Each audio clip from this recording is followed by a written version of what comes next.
क्या होली सिर्फ रंगों का त्योहार है या इसके पीछे छिपा है आयुर्वेद का विज्ञान? क्या आपने कभी सोचा है कि होलिका की अग्नि खजूर, पॉपकॉर्न या प्रसाद के रूप में खाए जाने वाला नया दान आपके बॉडी को हेल्दी बना सकता है? क्या रंग हमें बीमारी से बचा सकते हैं? ये सारी बातें जानेंगे इस वीडियो में, तो एंड तक ये वीडियो जरूर देखिएगा। नमस्कार दोस्तों, मैं हूं डॉक्टर जिगर शाह, आयुर्वेदिक चिकित्सक, फाउंडर ऑफ होप आयुर्वेदा। आज हम बात करेंगे आयुर्वेदिक दृष्टिकोण से होली के बारे में। होली फाल्गुन मास में आती है। इस समय आयुर्वेद के अनुसार वसंत ऋतु होती है। शिशिर ऋतु में शरीर में कफ जमा होता है जो कि वसंत ऋतु में आकर पिघलने लगता है। वसंत ऋतु में गर्मी का प्रमाण धीरे धीरे बढ़ने लगता है, इसलिए शरीर में जमा हुआ कफ पिघलता है।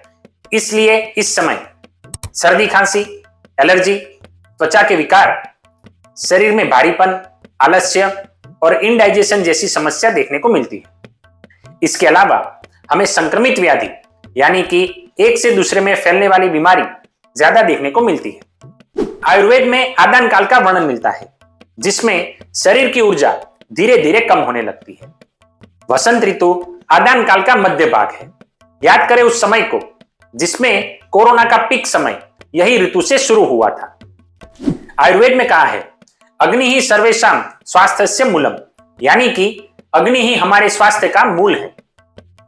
होलिका दहन ये सिर्फ हमारी श्रद्धा का प्रतीक नहीं, अगर इसमें हम औषधीय लकड़ियां जैसे कि नीम, गूगल, देवदारू, पलाश, आम या पीपल की लकड़ियों के साथ गोबर के ओपले और गाय के घी का दहन करते हैं, एक प्रकार का धूपन कर्म हो जाता है जो वातावरण को शुद्ध करता है, उसकी नमी को संतुलित करता है, संक्रमण को कम करता है और हमारे मानसिक स्वास्थ्य को भी बढ़ाता है जो कि पॉजिटिव वाइब्स देता है।